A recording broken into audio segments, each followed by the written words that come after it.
This is the knurled short left foot for the Ultrafeed LSZ, and we made this type of foot for the leatherwork and LS machines for bag makers and leather crafters a little while back. And as soon as we made that foot, tons of people asked when the LSZ version would be released, and now it is. There's 3 reasons why we made this foot and why it's become a popular choice. Let's go over them. First, thickness transitions. Its short profile makes it well suited for sewing up and down thickness transitions.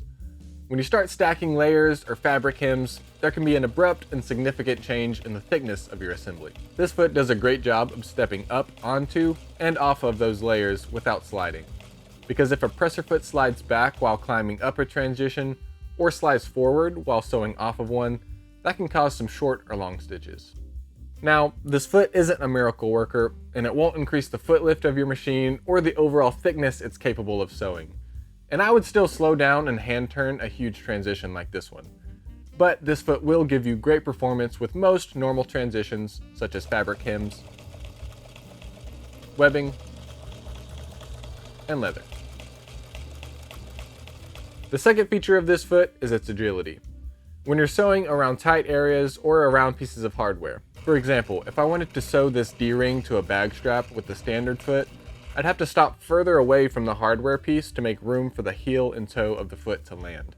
If I sewed too close to the hardware piece, the foot would land on top of the hardware, damage the leather underneath, and potentially lead to some skip stitches. But the short foot has a shorter heel and toe, which gives it pretty much the same footprint as the center foot, which reduces a lot of the limitations so you can sew closer up to hardware and closer away from the hardware, as well as narrow gaps and tight corners.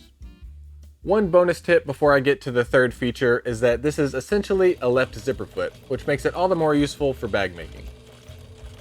And that third feature is the texture that's on the bottom of the foot. This texture is called knurling, and it's the middle ground between a sawtooth foot, which has amazing grip, but can be rough on some materials, and a smooth foot, which does a great job avoiding track marks, but doesn't have quite as much grip. A knurled foot is very versatile for a wide variety of materials, like waxed canvas, suede, and most leathers. If you're using this on veg tan leather, you'll likely see some slight track marks, which is to be expected, since that material is prone to marking, and the pressure on this foot is concentrated to a smaller surface area compared to a standard size foot. To wrap things up, I'll quickly talk about compatibility with center feet and feed dogs. The short left foot is compatible with all the center feet and feed dogs, but I think some pairs are better than others. My favorite center foot is the one that comes with the smooth set because the needle hole is larger, which really helps visibility.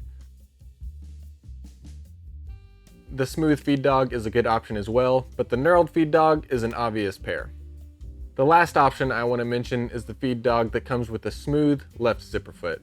It has a shorter right side so that it doesn't rise above the needle plate, which allows you to sew as close as 1/8 of an inch from the edge of your material while still using a magnetic sewing guide. I hope this video helps you find the perfect setup for the type of work you do. I know the short left foot has been a great and valuable addition for my setup. The short left foot for Ultrafeed LSZ and all the feed dogs I just mentioned are available at Sailrite.com and linked in the description box below. Thanks for watching and happy sewing.